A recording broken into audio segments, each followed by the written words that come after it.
Ladies and gentlemen, we interrupt your regularly scheduled programming to bring you this special bulletin. Black Myth Wukong is less than a week away from release date, and the reviews are coming in. And if some of the discussion surrounding the game is any indication of what's to come, the usual suspects are sure to be putting their jabs in.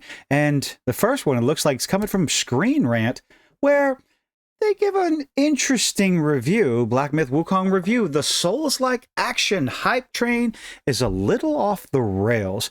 Now, there's an immense amount of anticipation for this game based on the look, the lore, the Monkey King setting. I'm definitely interested, but let's take a look at the quick links. A few things. Cinematic masterpiece with poor performance. Well, I guess we'll have to wait and find that out. I believe there was a video with over 85,000 people watching to check out the benchmarks for the game, so we'll have to wait and see. Combat is engaging and addictive. That sounds like a positive, right? Well, that's good. Does not make use of its environment. Boss arenas are equally shallow. Environmental choices don't work. Now, that's going to be something, it'll be interesting to find out what they mean by this, but that's not really why I'm getting into this article. Enemy and boss encounters are thrilling but repetitive. That can happen. Design and choreography of boss fights. I think they were praising that one. But here's the fun part. Largely lacks inclusion and representation. It's based on Chinese lore. The Monkey King, Black Myth Wukong. What exactly sort of inclusion and representation are they supposed to have? Let's go check it out.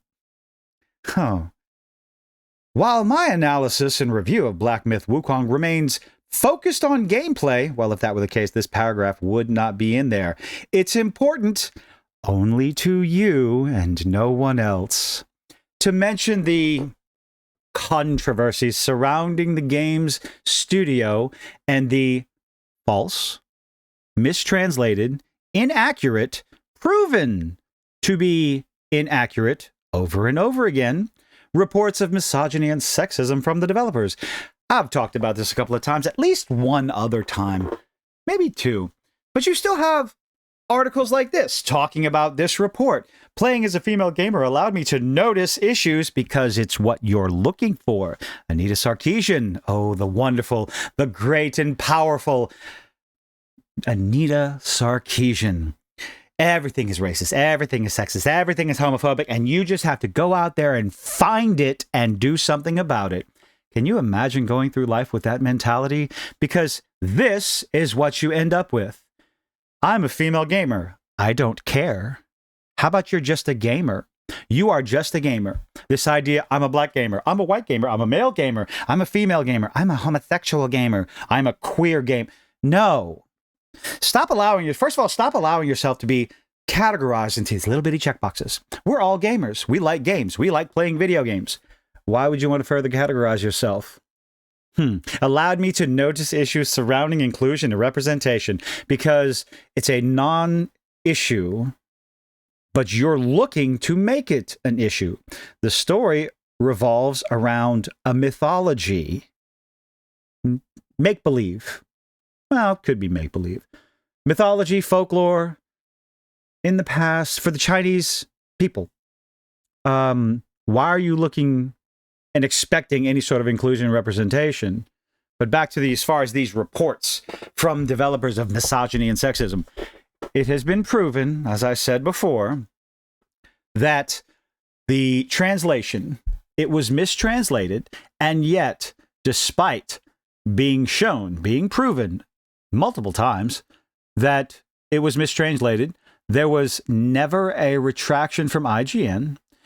They constantly harassed the developers when the developers invited these so-called journalists over to check out their game and talk about their game.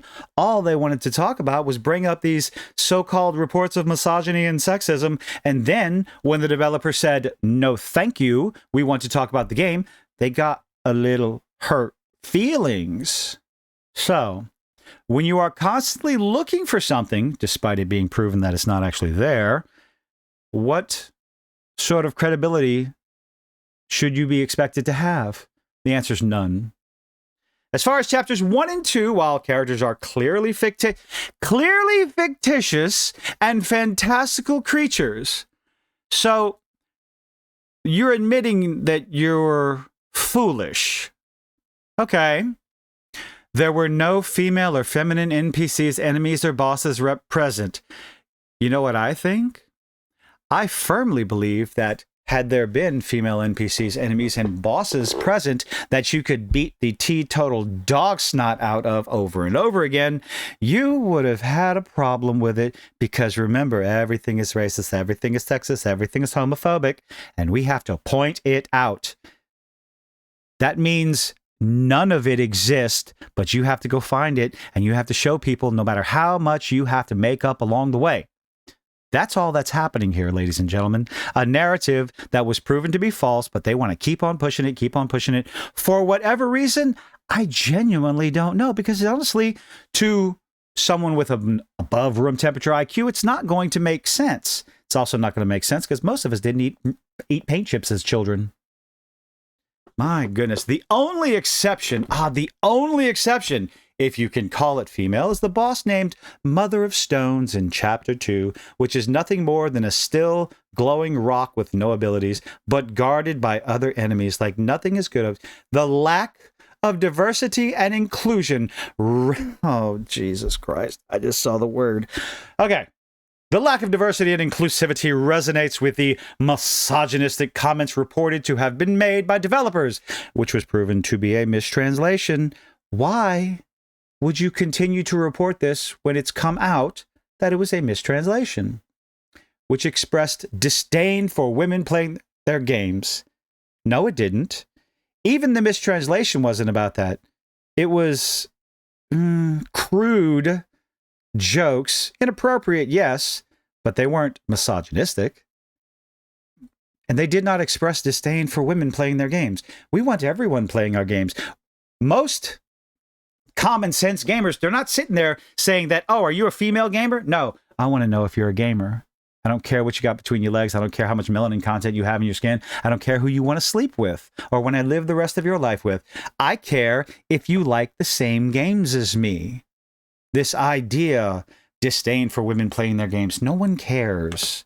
We want you to be good. And if you want to bring up, oh, there's so much sexism and misogyny in first-person shooters, this is another thing that's been brought up over and over and over again. When it comes to voice chat in a first-person competitive shooter, people, men, women, black, white, whatever, are going to say anything and everything to get under your skin, to screw your game up. It has nothing to do with being racist, bigoted, sexist, or misogynist, or whatever. It has to do with, I want to win by any means necessary. Continuing with the article. Although Black Myth Wukong does have truly enjoyable moments, except you just can't be satisfied, huh? You have to find something wrong with a video game that is becoming increasingly popular as every week goes by. Every single one of these reports that comes out where the so-called lamestream journalists, I guess they're not so-called lamestream, they're actually lamestream journalists, denigrating this game for one reason or another. It's the same thing that happened with Hogwarts Legacy. The more you try to push back against this game, the more gamers who are petty and spiteful at times, we can do this, are going to want to play the game more and more and more. The game looks beautiful. The lore behind it, the story behind it, the character look interesting. And when the journalist websites, not the powers that be, the usual suspects, continue to hate on it, you make us love it more and more and more. Truly enjoyable moments that you can't seem to want to enjoy. The underlying feeling that women aren't welcome. Why? Aren't welcome in this world felt present throughout my gameplay experience. It's a make-believe world. It is a video game. There is no gatekeeping You cannot gatekeep someone from playing a video game. This is asinine. And this is what she is suggesting. Simply because it doesn't feel like women are welcome in this world. Guess what? Women, by that same respect, women wouldn't be welcome in Super Mario Brothers because, oh, you're out there to save the princess. There are no female characters in the original Mario Brothers, and yet it's a massively popular franchise between men, women, adults, children, everyone in between. People love the Mario franchise, but oh, by the classification of this, it would be a sexist, misogynist, and not inclusive game. Do you see the mentality in front of you? Or lack thereof, I should say.